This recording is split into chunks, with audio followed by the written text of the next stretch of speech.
Di sini untuk Charpy Impact Test, jadi diingat-ingat ya. Jadi kalau yang Charpy Impact Test itu longitudinal dan membelakangi pendulum, sedangkan IZOT dia itu aksial dan menghadap pendulum. Bukan menghadap, di antara ya, apa ini namanya ya? Apa ya, kalau di matematika tuh kan ada membelakangi, ada berseberangan, ada 4 kan? Itu apa lagi? Yang 2 itu. Ingat nggak dulu pelajaran SMP? Ingat nggak?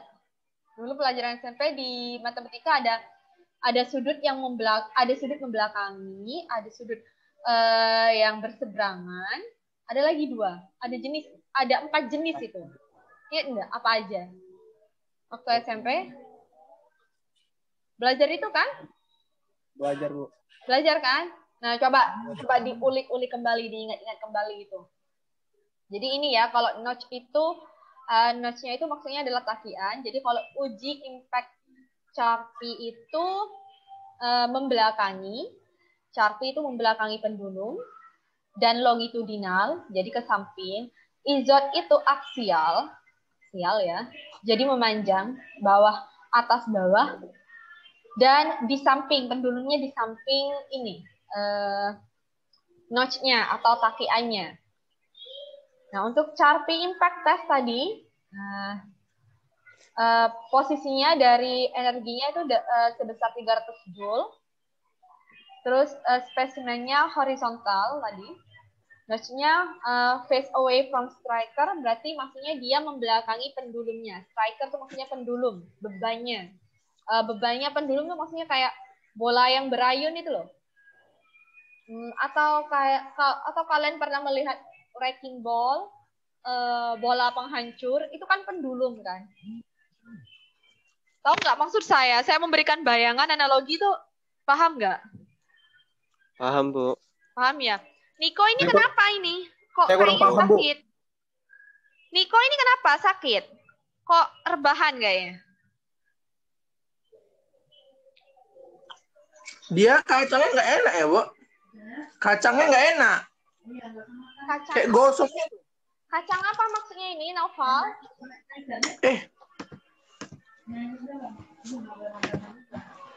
Ini lagi apa ini? Ini fokus nggak kalian saya menjelaskan? Noval ini mana? Kok nggak on kamera? Fokus, Bu. Ya mana? On kamera dong. Oke. Ya ini ya. Tadi ada yang interupsi saya, ada yang nggak paham? Nggak paham bagian mana?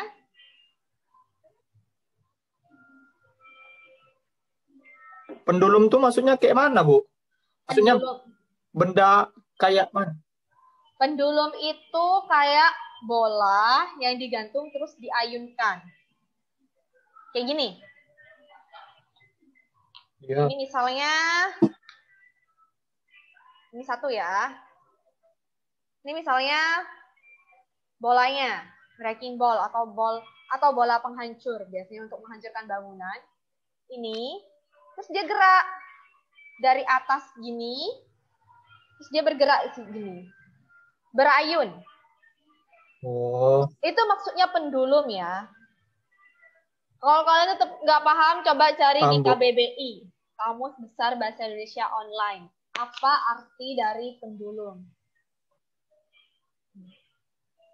Oke? Oke, Bu. Oke, selanjutnya untuk IZOT test di sini strikes-nya atau pendulumnya itu energinya sebesar 167 joules. Tes spesimennya vertikal tadi ya. Nah, ini dan menghadap ke pendulum di samping ini, di samping apa ini namanya ya? Pendulumnya tadi. Nih, dan ditempatkan secara vertikal. Ada bayangan nggak kalian? Sebenarnya karena pandemi ya, jadi nggak bisa praktikum. Paham ya? Ada bayangan nggak? Maksudnya praktikumnya ini kayak gimana?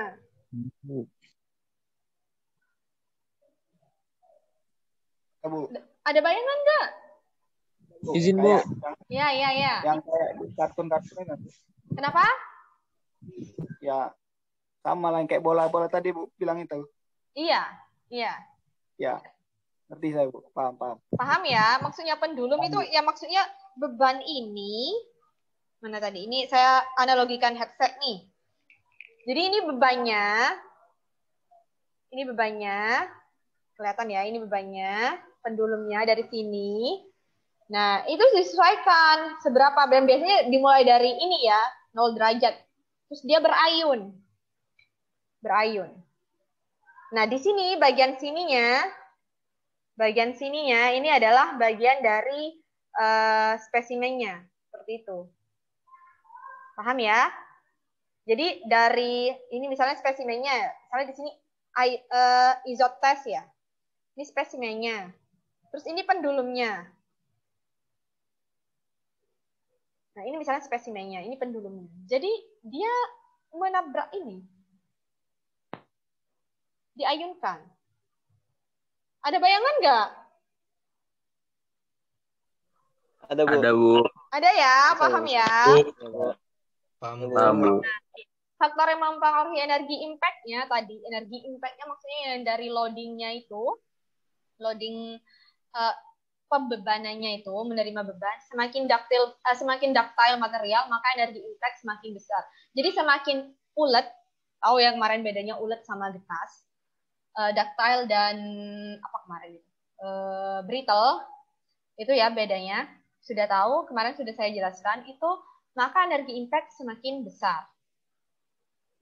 Ini contoh dari seberapa besar energi impact-nya ya, ductility-nya.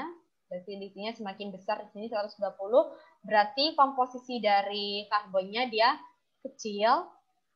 Nah, ini persen Fe3C. Fe3C itu maksudnya baja karbon. Terus notch itu maksudnya takian tadi. Sangat berpengaruh terhadap energi impact. Panjang dan radius notch mempengaruhi konsentrasi tegangan. Maksudnya konsentrasi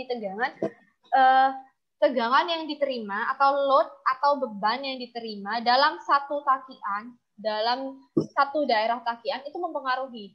Jadi takian di sini yang berbeda-beda, yang bentuk segitiga, lingkaran, terus setengah lingkaran di sini, ini berbeda-beda hasilnya. Kemudian di sini temperaturnya ya. Temperatur transisi dari brittle ke ductile, maksudnya mengubah sifat mekanik materialnya dari ulet, dari getas ke ulet pada satu material mempengaruhi energi impact. Nah, di sini ya temperaturnya semakin tinggi, maka impact energinya juga semakin tinggi. Kemarin sudah saya sudah saya jelaskan mengenai cara membaca diagram. Kalian harus paham ya, cara membaca diagram, cara membaca grafik. Kalian harus tahu kurva X sama kurva Y-nya. Terus ini sama, ini ada korelasinya, ada hubungannya dengan pengujian tarik kemarin. Untuk patahan pada uji impact, di sini ada patah ulet, memiliki keuletan tinggi. Sini yang memiliki keuletan tinggi, berarti ductile. Ketangguhannya tinggi. Menyerap sebagian besar energi impact, ini bentuk dari patahannya, dan biasanya terjadi pada suhu atau temperatur tinggi, sesuai pada ini, kurvanya. Jadi semakin tinggi temperatur, impact energinya juga semakin tinggi. Kemudian patah getas, di sini keuletan rendah, jadi kalau patah getas berarti dia keuletannya rendah, ketangguhannya rendah, energi impact-nya sangat kecil, dan terjadi pada temperatur rendah. Kemudian di sini perhitungan persen shear hasil tes impact. Shear itu maksudnya tegangan geser. Jadi persen shear itu maksudnya dia pada pengujian itu seberapa besar perubahan geser atau seberapa besar patahan yang terjadi. Dan ini untuk mengetahui material mengalami patah getas atau patah ulet. Gitu. Ini contohnya diagramnya. Jadi shear lip-nya bagian samping dari patahnya. Terus unstable fracture region itu menunjukkan bagian tengahnya ini termasuk dia patah ulet atau patah getas. Kalian harus bisa membedakan ya ulet dan getas, brittle dan ductile. Nah, di sini untuk menghitung persen shear, maka harus diukur panjang shear dimensi A dan B pada gambar di atas. Jadi dimensinya di sini A dan B. Maksudnya kalau dalam pengujian itu unstable fracture region-nya itu harus tahu, terus shear lip-nya itu juga harus tahu. Ini contohnya ya, ini contoh hasilnya. Atau kemarin hasil Excel-nya, sama kayak uji tarik, ini contohnya dalam tabel-tabel ini. Atau contoh raw datanya. Nah, ini untuk menghitung energi impact, karena satuannya joule ya, berarti itu adalah energi, fisika sederhana ya. Joule, energi awal sama dengan energi akhir plus energi yang diserap. Karena ini menggunakan bandul, menggunakan pendulum, jadi di sini menggunakan rumus sederhana MGH, potensial. Ingat nggak dulu fisika? Ya, MGH. Energi potensial MGH, energi kinetik setengah mv kuadrat. Ingat ya? Dulu diajarin kan? Oke. Nah, Ya, ini. Nah, ini kenapa H0-nya itu pakai cos? Karena dia membentuk sudut. Karena di sini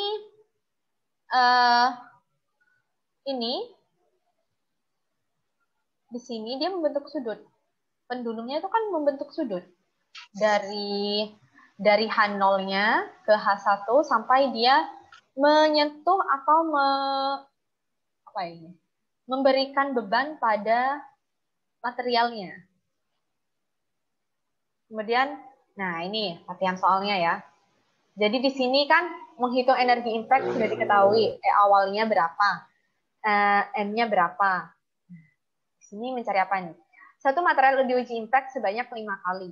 Ini raw material sama kayak kemarin, raw datanya, sehingga menghasilkan data sebagai berikut. Panjang pendulumnya 83, masanya 9,8 kg. Jadi untuk mengetahui di sini kan mg-nya, G-nya pakai ini ya, 10 meter per sekon kuadrat, atau di sini pakai 9,8 ya, 9,8 aja ya. Ya, M-nya kan masanya diketahui, masanya di sini 9,85 kg. Terus G-nya kan 9,8 ms kuadrat. Hanya dihitung dari L minus L cos alpha. Nah, di sini diketahui nggak L-nya berapa?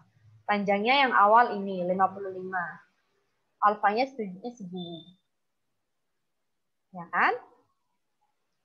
Kemudian H1. Cos beta sama kan? Nah, ini cari E yang diserap. Di sini yang dicari luas taki milimeter persegi. Saya ganti aja. Saya ganti dengan E yang diserap. Ya. Silakan dicari ya.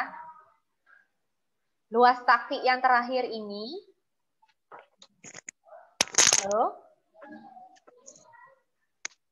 Halo? Jelas ya suara saya? Bu. Ya. Jelas, Bu. Jelas, Bu. Jadi, Jelas, Bu. kolom yang terakhir, luas taki ini saya ganti dengan energi yang diserap. Coba kalian hitung. Ya. Ini, pakai perhitungan ini. Diserap. Oke. Terus, untuk perhitungan yang ada hubungannya dengan luas taki, itu kan belum saya tampilkan ininya, rumusnya. Jadi nanti saya beri penjelasan lagi di pertemuan selanjutnya. Ya. Jadi luas taki ini ganti dengan